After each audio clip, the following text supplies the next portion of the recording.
ગુરુ સત્સંગ કરતા હતા કે ભાઈ ભજન કરે, સત્સંગ કરે, ભજન હોભર, સત્સંગ હોભર, એને ભગવાન જરૂર મળશે. ભજન કરે, સત્સંગ કરે, ભજન હોભર, સત્સંગ હોભર, એને ભગવાન અવશ્ય મળશે. ત્યારે આ ભજનની રમઝટ જામી, સત્સંગની રમઝટ જામી. 200-300 માણસોની મેદનીમાં આ સત્સંગ ચાલતો હતો, ભજનની રમઝટ ચાલતી હતી. ત્યારે ગુરુના એવા શબ્દો નીકળ્યા કે ભાઈ ભજન કર, સત્સંગ કર, ભજન હોભર, સત્સંગ હોભર, એને ભગવાન અવશ્ય મળશે. ભજનનો કાર્યક્રમ પૂરો થયો, સત્સંગનો કાર્યક્રમ પૂરો થયો. ત્યારે બધા સૌ વિદાય લેવા માંડ્યા. ત્યારે એક ભાઈ છેલ્લે બેઠેલો તે બાપજી કને આવ્યો કે બાપજી, આપને અવરે કીધું કે ભજન કર, સત્સંગ કર, ભજન હોભર, સત્સંગ હોભર, એને ભગવાન જરૂર મળશે.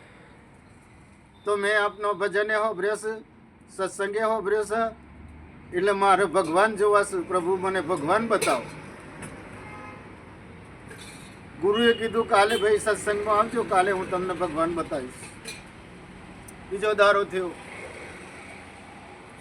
સત્સંગ ચાલુ થયો, ભજન ચાલુ થયો, સત્સંગની રમઝટ જામી, ભજનની રમઝટ જામી, અને ભજનનો કાર્યક્રમ પૂરો થયો. તે સૌ વિદાય લેવા માંડ્યા. ત્યારે પેલો ભાઈ કાલે આવ્યો તો એ પાછો આવ્યો બાવજી કને કે બાવજી આજે તો મને ગુરુ બતાવવા જ પડશે. ગુરુના શબ્દોથી તો ભગવાનને પણ જાગી જવું પડ્યું હતું. ગુરુના શબ્દોથી ભગવાનને જાગી જવું પડ્યું હતું. ભાઈ ગુરુના શબ્દોથી તો બલબલા તરી ગયા.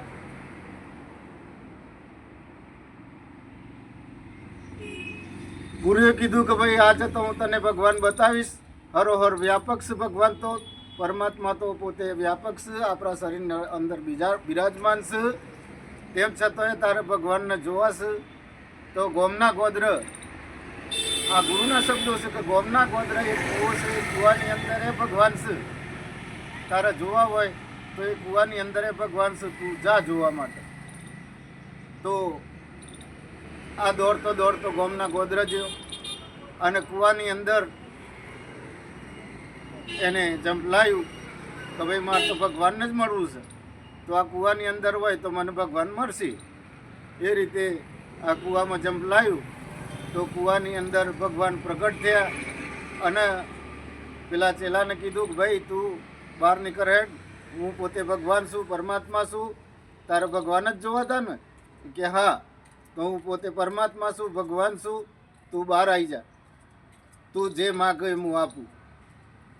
ચેલો કે તમે ભગવાન નથી. અરે ભાઈ હું ભગવાન જ છું, તું જે માગી આપું. ભગવાને પેલા ચેલાને બહાર કાઢ્યો અને કીધું કે બોલ ભાઈ, તું માગી આપું, હું પોતે પરમાત્મા છું, ભગવાન છું. તું માગી આપું. કે હું ના માનું તમે ગુરુ છે, ભગવાન છે. કે તાણે કે મારા ગુરુને બોલાય આવું ને એ કી કે ભગવાન છો તમે તો હું માનું. તો તારા ગુરુને બોલાય ભાઈ. એટલે કે હું ગુરુને બોલાવવા જાઉં તો તમે ભાગી જાઓ, મારા ગુરુને બોલાવવા જાઉં તો તમે નાહી જાઓ. તો ભગવાન કી શું કરું ભાઈ? કે તમને આ લેબડાના ઝાડે બોધી અને પછી ભગવાનને બોલાવવા જાઉં. એટલે ભગવાને કીધું કે બોધી દે ભાઈ તાણ. તો પેલો બોધી અને ગુરુના દોડતો બોલાવવા જાય છે.